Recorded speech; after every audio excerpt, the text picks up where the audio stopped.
Guys. सो ये अपना section 168 जो है गाइस, वो 168 बात करता है, हम दो सेक्शंस पढ़ेंगे गाइस, 168 एंड 169, ठीक है। 168 बात करता है रेजिग्नेशन ऑफ डायरेक्टर के लिए।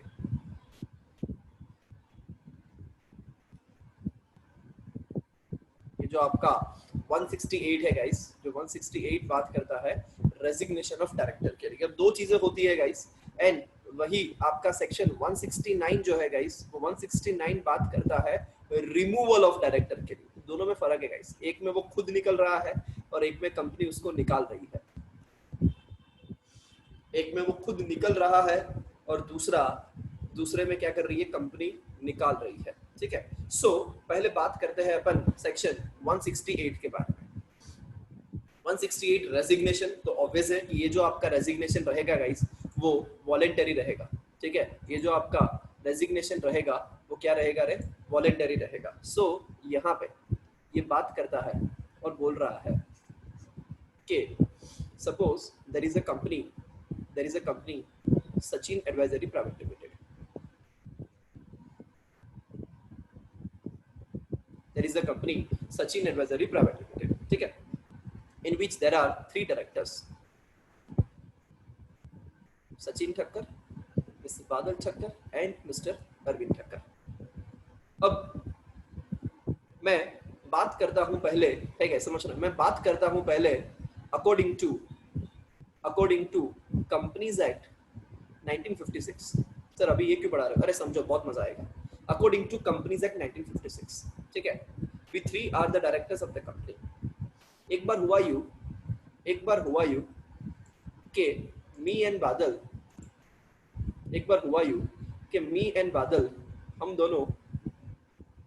दोनों रिवर फ्रंट पे, आपको पता ही है अहमदाबाद में एक बहुत अच्छी जगह है गाइस रिवर फ्रंट, जिसमें जो साबरमती रिवर है, राइट, उसके किनारों पे उन्होंने टहलने के लिए, साइकिलिंग के लिए, बहुत सारी गेम्स वगैरह खेलने के लिए एक अच्छा सा स्पेस बनाया हुआ है, ठीक है। वो बहुत लंबा चौड़ा स्पेस वहाँ पे है, ठीक है। सो हम रिवर फ्रंट पे टहलने गए थे, हम दोनों यहाँ पे टहलने गए थे गाइस, समझना। मैंने बादल को बोला, समझना, मैंने बादल को बोला कि हे बादल, मैं कल से सचिन एडवाइजरी प्राइवेट लिमिटेड में नहीं आने वाला हूँ, ओरली बोल रहा हूँ गाइस, समझना। एंड मैं यहाँ पे इस कंपनी को रेजिग्नेशन दे रहा हूँ, ठीक है। मैंने सिर्फ यहाँ पे ओरली बोला, किसको बोला है, कंपनी को बोला है, नो, मैंने बादल को बोला है, ठीक है। ओरली मैंने उसको बता दिया, I don't want to continue in Sachin advisory private limited, here I am giving my resignation to you. तू जाके कंपनी को बोल दे। क्या ऐसा रेजिग्नेशन वैलिड है? Yes guys, according to 1956 it was a valid resignation। According to 1956 it was a valid resignation कि आपकी अपॉइंटमेंट हुई है, वो कंपनी ने की है, और आप क्या कर रहे हो ससुरा, आप कंपनी के किसी डायरेक्टर को, और वो भी कंपनी के अंदर नहीं, आप कहीं पे टहलने के लिए गए हो और आप उसको बोल रहे हो here I am giving my resignation and I will not continue in the company। And yes, Companies Act 1956 बोलता है कि ये वैलिड रेजिग्नेशन था according to the companies act 1956। But अब क्या आया रे, है गाइस, समझो ना, अब आया रे अपना कंपनीज एक्ट 2013, सेक्शन 168 आया गाइस, समझना। सेक्शन 168 कंपनीज एक्ट 2013 वो किस तरीके से ट्रीट करता है रेजिग्नेशन को। ये जो अपना कंपनीज एक्ट 2013 आया गाइस, ठीक है, वो किस तरीके से ट्रीट करता है रेजिग्नेशन की मैटर को। तो इसने बोला कि यहाँ पे अगर कोई डायरेक्टर रेजिग्नेशन देना चाहता है तो ये डायरेक्टर को सबसे पहले ये कम्युनिकेशन कैसे करने का, तो सबसे पहले इन्होंने बोला कि ये कम्युनिकेशन आपको राइटिंग में करना पड़ेगा, ठीक है गाइस। क्या बोला, ये जो कम्युनिकेशन आप करते हो वो आपको कैसे करना पड़ेगा, राइटिंग में। दूसरा आपको किसको करना पड़ेगा ये कम्युनिकेशन, तो आपको ये कम्युनिकेशन कंपनी को करना पड़ेगा। आप किसी डायरेक्टर को बोलोगे तो नहीं चलेगा, है समझ लो। पहला क्या बोला, राइटिंग में करना पड़ेगा। दूसरा क्या बोला, आपको कंपनी को करना पड़ेगा कंपल्सरीली। मतलब कि सर कंपनी क्या सुन सकती है? अरे नहीं नहीं, कंपनी को करने का इसका मतलब क्या कि कंपनी की जो रजिस्टर्ड ऑफिस होती है उस रजिस्टर्ड ऑफिस पे आपको आपका राइटिंग वाला लेटर जो है वो भेज देने का। ठीक है गाइस, समझ में आ रहा है क्या? ठीक है, एक और चीज वहां पे इसने बोली और मैं आपके साथ डिस्कस करना चाहूंगा। ठीक है, इन्होंने बोला कि आपने जो डेट मेंशन किया होगा, what would be your effective date of resignation. कैसे, ये इसके ऊपर बहुत प्रैक्टिकल क्वेश्चंस आते हैं। What would be your effective date of resignation? ठीक है, तो उसने बोला कि आपका जो इफेक्टिव डेट ऑफ रेजिग्नेशन है वो किस हिसाब से हम कंसीडर करेंगे। ठीक है, तो उसको अपन डिस्कस करते कैसे। इसने बोला कि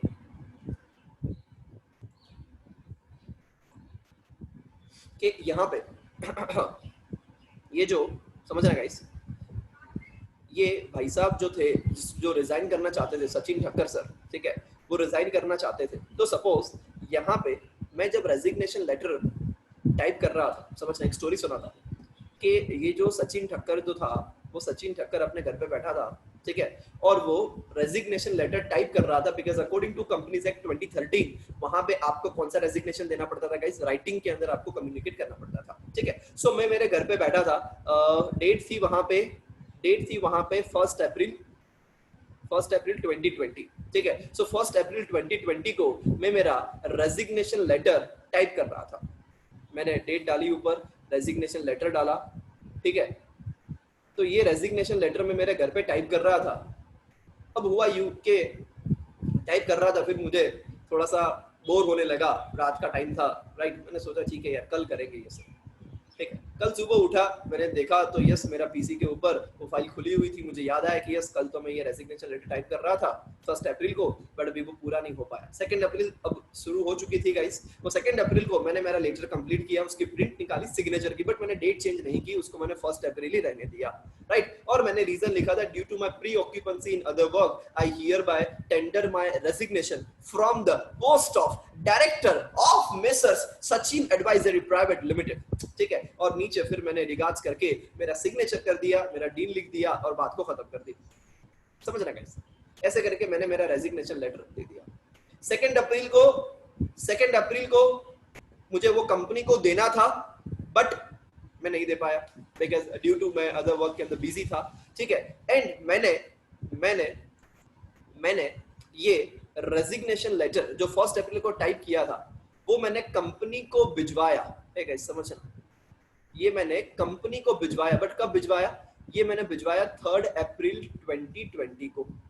मैंने पोस्ट किया या फिर मैंने कुरियर किया या हैंड डिलीवरी की, वो कोई मतलब नहीं बनता। तो पोस्ट कर रहा हूँ, हैंड डिलीवरी कर रहा हूँ या फिर मैं कुरियर कर रहा हूँ। ठीक है, बट ये कब किया है मैंने, है गए, समझो ना, ये मैंने कब किया है? तो ये मैंने 3 अप्रैल को किया है। ठीक है, so my simple question is that कि कंपनी को ये 3 अप्रैल को लेटर मिला। Now my simple question is that what will be the effective date of resignation? It would be 1 April और 3 अप्रैल। ठीक है, समझो, please give me your answer. 1 April और 3 अप्रैल।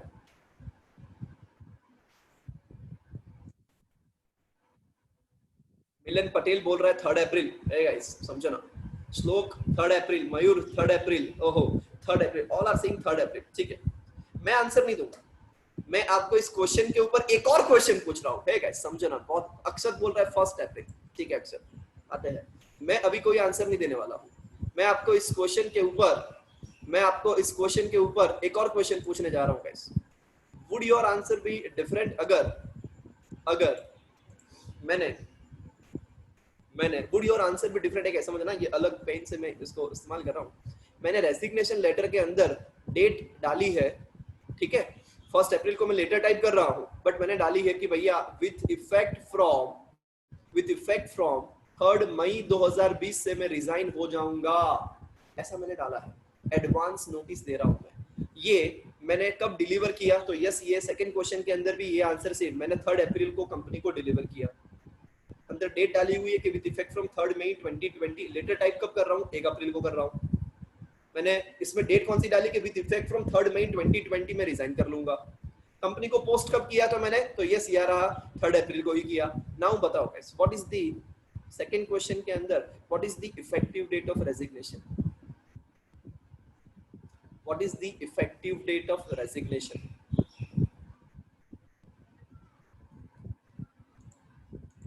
बताओ गाइस। 3 मई। 3-4 आंसर आएंगे इस 3 मई। ठीक है, हे मेरे भाइयों बहनों फटाफट कम ऑन, कौन सा आंसर आएगा? What will be the effective date of resignation? ICAI, ICSI, ICAI cost accountant वाली सब लोग इसके ऊपर क्वेश्चन पूछ चुके हैं guys, and we should know this effectively कि भैया what would be the effective date of resignation? 3 May Akshar Patel बोल रहा है गाइस। कानून ने सिंपली बोला है गाइस, समझना, कानून ने इस चीज के लिए सिंपली बोला कि भैया क्या प्रोविजन बनाया इन्होंने, क्या प्रोविजन बनाया कि आपने जो डेट मेंशन की है, date mentioned in the resignation letter, ठीक है, आपने जो डेट मेंशन किया है रेजिग्नेशन लेटर पे वो डेट और आय है क्या बोला है देखो ना, और the date on which company has received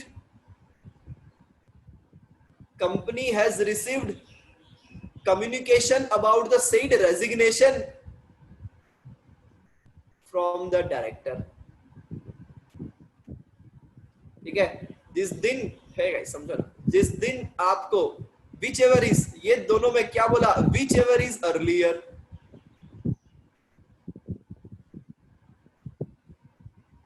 earlier आएगा। अरे ना ना ना, गलत पढ़ाऊंगा तो सही याद रहेगा guys. whichever is later, whichever is later, whichever is पची पची, ठीक है। सो अर्लियर तो काहे क्या होगा? तो यहाँ पे अब यही प्रोविजन को गाइस हम अप्लाई करते हैं, ठीक है। तो ये हमारा फर्स्ट केस से ससुरा कि ये इफेक्टिव डेट ऑफ रेजिग्नेशन इस केस में कौन सा रहेगा? तो फर्स्ट केस के अंदर मैंने रेजिग्नेशन लेटर के अंदर कौन सा डेट डाला था कि भैया 1 अप्रैल इमीडिएट इफेक्ट से रिजाइन कर रहा हूं, बट कंपनी को लेटर कब पोस्ट किया था? 3 अप्रैल को। सो यहाँ पे हमारा आंसर क्या आएगा गाइस इस केस के अंदर? So yes 3 April would be the answer. दूसरी की बात करते हैं, ठीक है, लेटर कब टाइप किया था? 1 तारीख को, 1 अप्रैल को, बट उसमें डेट डाला था ना कि 3 मई से मैं रिजाइन कर रहा हूं। कंपनी को लेटर कब मिला था? 3 अप्रैल को मिला था। सो यहाँ पे whichever is पची पची, बाद वाली डेट कौन सी है गाइस? 3 अप्रैल 20। तो yes 3 April 20 will be the correct, sorry 3 May 20, sorry yes guys 3 May 20, ठीक है। सो ये 3 मई 20 आपका वहां पे करेक्ट आंसर हो जाएगा। समझ में आ रहा है? ठीक है, ये दोनों में whichever is later, 3 April 20, 3 May 20, so 3 May 20 will be the correct answer। ठीक है, समझ में आ रहा है गाइस? समझ में आ रहा है क्या? This is what the provision of section 168 wants to say। ठीक है, डिटेल में उसको अपन पढ़ते हैं। आ जाओ गाइस, आपके पास जो बुक है उसमें आ जाओ, आई मीन टू से स्क्रीन में आ जाओ।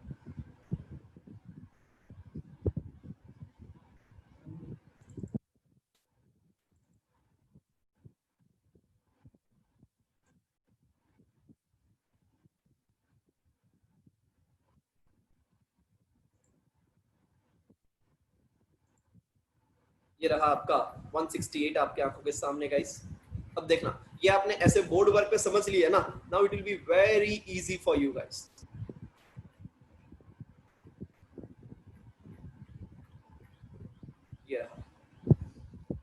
A director may resign from his office by giving a notice in writing। ओहो, क्या बोला रहा है? ये देखो ना क्या लिखा है, ये इसको अपन अलाउ करते हैं ड्रॉ करने के लिए। जस्ट अ मिनट,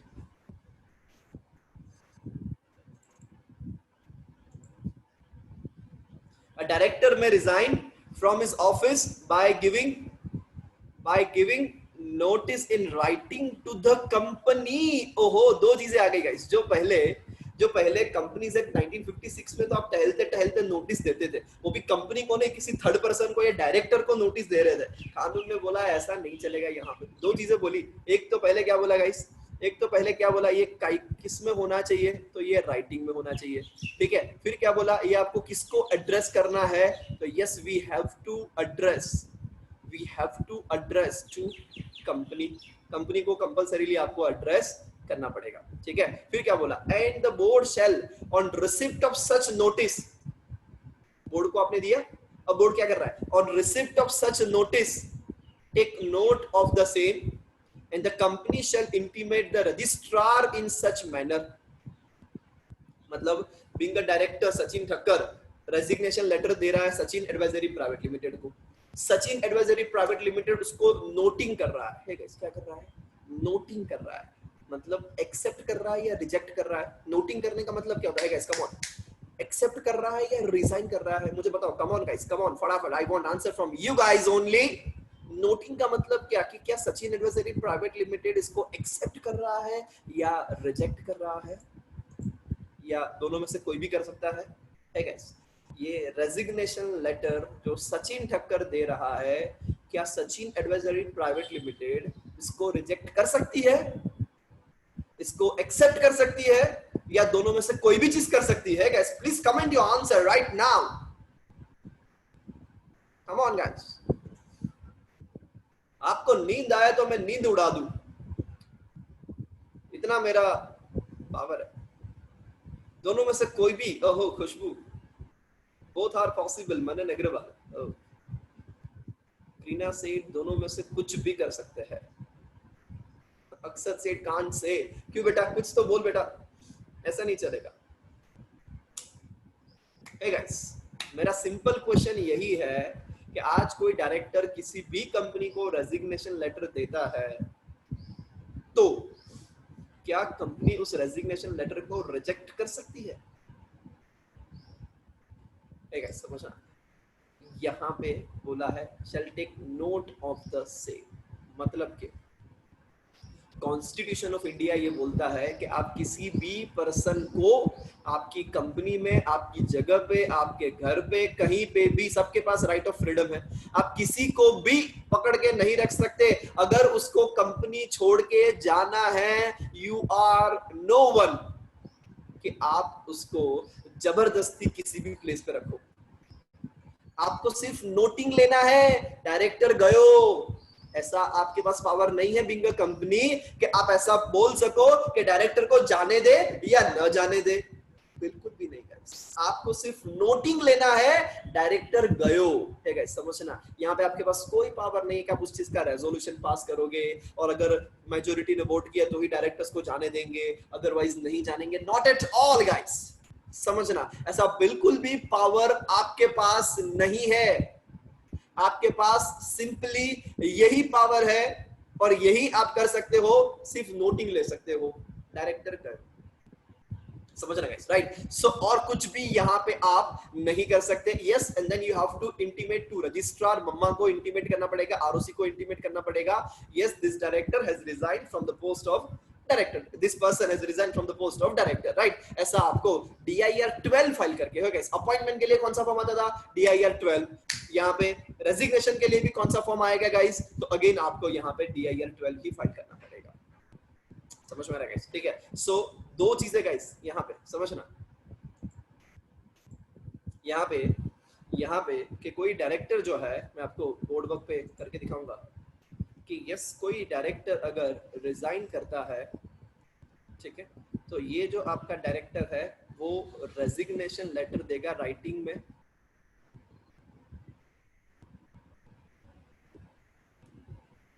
ये जो आपका रेजिग्नेशन लेटर है आपको डेफिनेटली कंपनी को ही देना है। कंपनी क्या करेगी, company shall take note on the same, accept करेगी या रिजेक्ट करेगी, ऐसा बिल्कुल भी यहाँ पे नहीं है गाइस, समझना, right. And then what company have to do, ये नोटिंग करने के बाद company have to file form DIR 12, have to intimate, right, DIR 12 resignation के लिए आपको फाइल करना पड़ेगा, and you have to intimate to ROC for same, ठीक है। किसको इंटीमेट करोगे आप गाइस यहाँ पे, तो yes you have to intimate the same thing to the registrar of companies, समझ में आ रहा है क्या, ठीक है गाइस, हाँ बोलो ना, ठीक है, यस आई होप आप सबको समझ में आ रहा है। Yes you have to intimate to ROC for the same guys, आप रजिस्ट्रार ऑफ कंपनीज को वहां पे इंटीमेट करोगे, ठीक है। दूसरा, ये डायरेक्टर जो है गाइस, ये डायरेक्टर साथ में एक और चीज करेगा, ये डायरेक्टर भी आरओसी को इंटीमेट करेगा कि भैया मैं इस कंपनी से मतलब यहाँ पे जिस कंपनी से आपने रिजाइन किया है, that is Sachin advisory private limited, तो ये डायरेक्टर आरओसी को इंटीमेट करेगा। Director have to intimate, shall, पहले अमेंडमेंट से पहले शेल हुआ करता था, राइट। आपको डायरेक्टर को मतलब डायरेक्टर इंटीमेट करता है किसको, आरओसी को, कौन से फॉर्म के अंदर, DIR 11 के अंदर है गाइस। बट पिछले 2-3 साल से ये अमेंडमेंट आ चुका है एंड अब डायरेक्टर शेल की जगह पे अमेंडमेंट क्या आया, तो शेल की जगह पे वर्ड आ गया मे। डायरेक्टर में intimate to ROC in form DIR 11। तो अगर डायरेक्टर चाहे तो आरओसी को इंटीमेट करेगा, अगर डायरेक्टर इंटीमेट नहीं करना चाहता तो अगर नहीं भी फाइल करता है DIR 11 तो डेफिनेटली चलेगा।